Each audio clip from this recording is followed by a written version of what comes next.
Hi, I'm Hedgeye founder and CEO Keith McCullough. I'm excited to announce the Hedgeye on the Prize tournament. I challenge you to compete in this simulated investing tournament to win some serious money. We'll be awarding weekly and monthly cash prizes along with the big grand prizes. Along the way, we'll teach you how to take your investing to a whole new level. I hope you'll join us. I'll be coaching you every step of the way.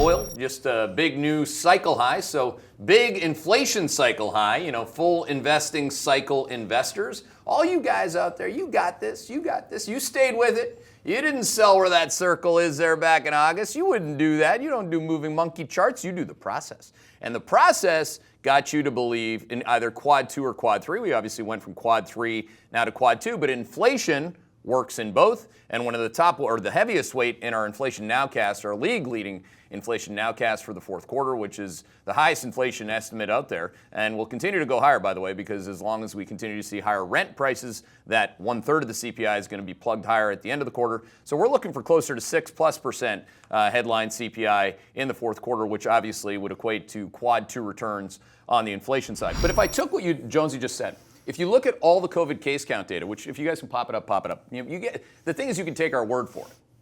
There isn't a word of my mouth that in terms of positioning that doesn't have to do with rates of change, okay? So again, and if there is, I apologize, because sometimes I'm human.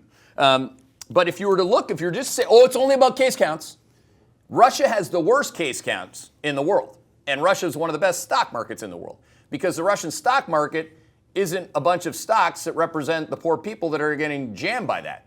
It's a bunch of oil and gas stocks. Okay, so again, important to delineate the difference in terms of what factors could be dominating in terms of signal strength versus fundamental narratives that get you stuck. Okay, what else we got going on out there this morning? We got the commodities market. We got another short selling opportunity here in gold, Jonesy, but not perfect. Perfect would be $17.99. Perfect, top end of the range is what I mean by perfection. If you seek perfection, you look for the breakout signals that are already bullish trend that consolidate and then go bullish trade, because bullish trade and trend, slide 9, was invented at Hedgeye. It works. 431 copper gave you, look at that thing. Not that chart, the next one. Give it. Copper. By the way, I don't know if you saw. Look at that thing. I know that these types of things don't matter that much to you, but I tweeted this, but copper inventories in the London Metal Exchange are at, or earlier this week, they're at the lowest level since 1974. No shit. So there you go. And the market got it right. The signal front ran it, but then it builds on itself, right? It's then the narrative leads. But everyone went. Somebody's like, oh, but you weren't bullish on copper back at. I wasn't short it.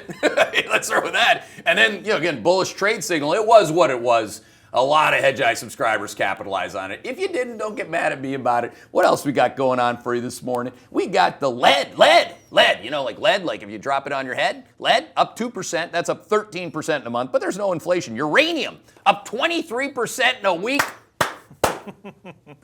I love it. We added uranium on September the 23rd, and I know fuck all about uranium. Hey there, Hedgeye Nation, or if you're not part of Hedgeye Nation, thanks for watching Hedgeye on YouTube. If you haven't already, make sure to click on the button below there. Subscribe to our YouTube page. You can also follow the link in the description to our website to get even more great investing content.